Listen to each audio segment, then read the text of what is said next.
Alright, video walkthrough for the 2020 19 CSK Vintage.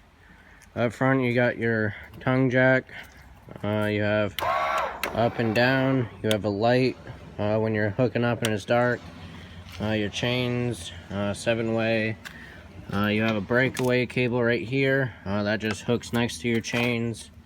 It's just like an emergency brake. Your 12-volt batteries up here. Then your propane tanks are right here. This top just screws off, flips up so you have access to your tanks. Open them up just like a gas grill. Then your regulators right there. It's an auto changeover regulator.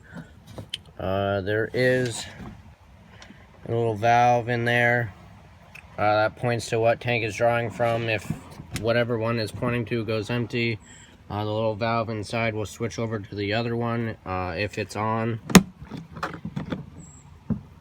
Alright. Storage compartment here. They have magnets on it to hold open the door. Your freshwater tank fills right here, so you have portable water. You just hook up your hose and you can fill up your tank. And the drain for that is right there. On each corner you have stabilizer jacks. You just crank them down until they hit the ground, or if you have blocks under them, then give it a 1/2 to 3/4 of a turn. Just put a little pressure on it. You do not want to lift up your camper with them, or else they will bend. Alright, moving down here is your sewer outlet. It's all labeled right here. So the right one is your black tank, which is your toilet water. It's the bigger pipe. Then your gray tank is right there. I guess they're both the same size, but it's labeled. So your wastewater is your gray tank, which is your sink and shower. Black tank.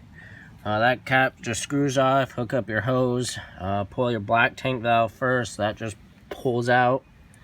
Once that's empty, close it, then pull your gray tank, and it'll flush out your pipe for you so it doesn't leave a mess. Then your city water hookups right here, so when you're at a campground you can hook your hose right here into their water spout. You have a black tank flush, so when you're dumping your tank you can hook your hose up here. It'll flush out your black tank for you while you're dumping it. Make sure that valve for the tank is open. That way if you get carried away and walk away, the only place for the water to go if it fills up is through the vent on the roof, so you don't want that to happen. Then you have a spray port here. You can hook up the hose and you'll be able to rinse things off outside. Your power cord hooks up here, just like that. The bottom one has a little, it's L-shaped. And if you look here on the bottom, that prong right there is L-shaped, so there's only one way for this to go on, just like that.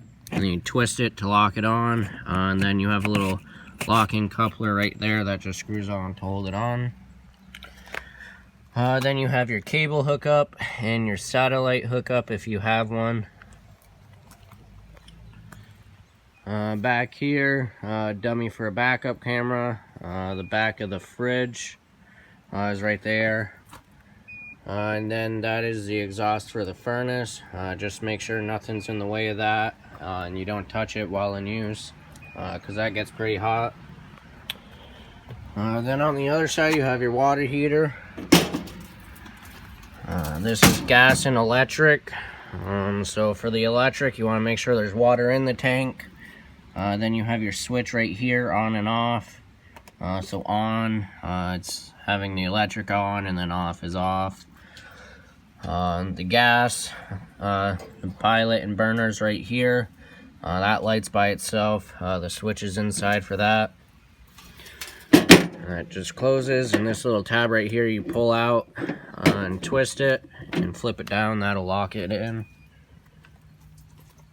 Then you have TV hookup here, so you can put your TV out here, plug it in down there, and the cable hookup right there for your TV.